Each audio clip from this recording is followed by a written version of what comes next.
This is day one of trying to fade my red hair. I want to go like somewhere between like a forest green and a teal. And I want to use the least amount of bleach / color remover possible. So today we are going in with vitamin C treatment with clarifying shampoo. This is my little mixture, and I forgot to add that I also put a little bit of Dawn in there, which I'm very scared about, but we'll see what happens. Okay, so first I am going to get my hair damp. Okay, I got sick of spraying it, so I just put some water on my head in the shower. And then we are going to go in with gloves.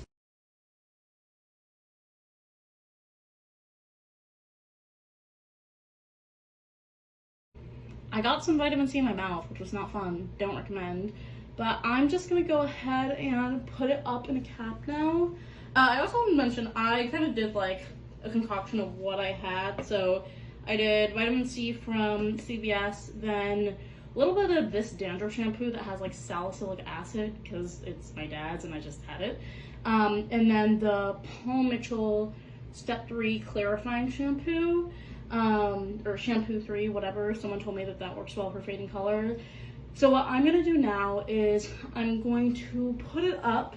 I really tried to like scrub it in as much as I could while I was putting it in. And then I'm gonna put it up and put it up in like a processing cap. At some point I'm going to apply some heat. That's supposed to help open your cuticle more and like get rid of more color.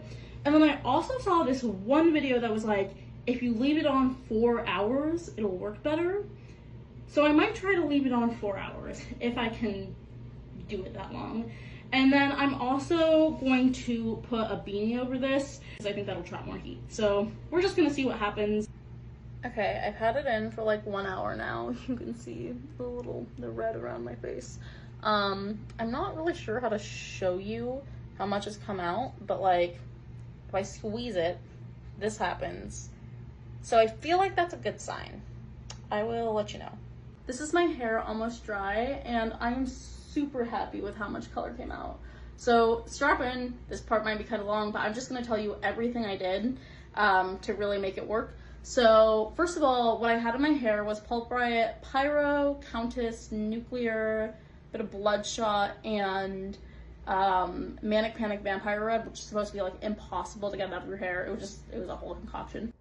So I watched a ton of videos on how to do this and just compile tips from all of them. So here is what I learned about how to make this work well.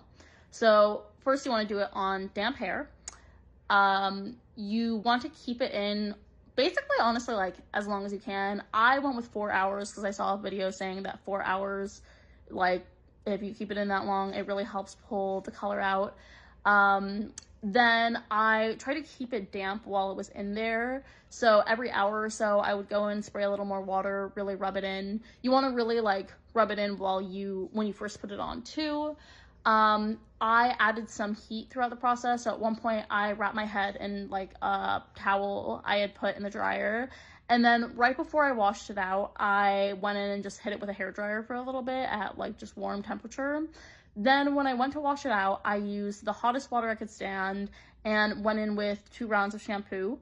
And at first a whole lot of color came out, like it was like a bloodbath. And then by the end of the shower, there was like barely any color coming out. Yeah, and then just dried it, and this is what it looks like now, almost dry. So those are all my tips to make it work the most amount possible. Obviously it didn't get me back to blonde, and I was not expecting that. Like, this is a pretty gentle method, so it will work gradually. Oh, I forgot to mention, deep conditioner. Definitely use a deep conditioner. Honestly, my hair doesn't feel that bad, like maybe a little bit dry, but to be fair, like my hair was in pretty good condition before I started doing this. But yeah, deep conditioner is fine. And yeah, so I am planning on doing this like 2 to 3 more times over the next couple weeks, and then I'm planning on swimming a little bit to try to fade it, and then we'll see where we're at that point, and I might hit it with a color remover before I change colors. But yeah, if you want to see the rest of my hair fading journey, then you can go ahead and bookmark this video. I will post the next parts as like replies in the comments. So yeah, stay tuned.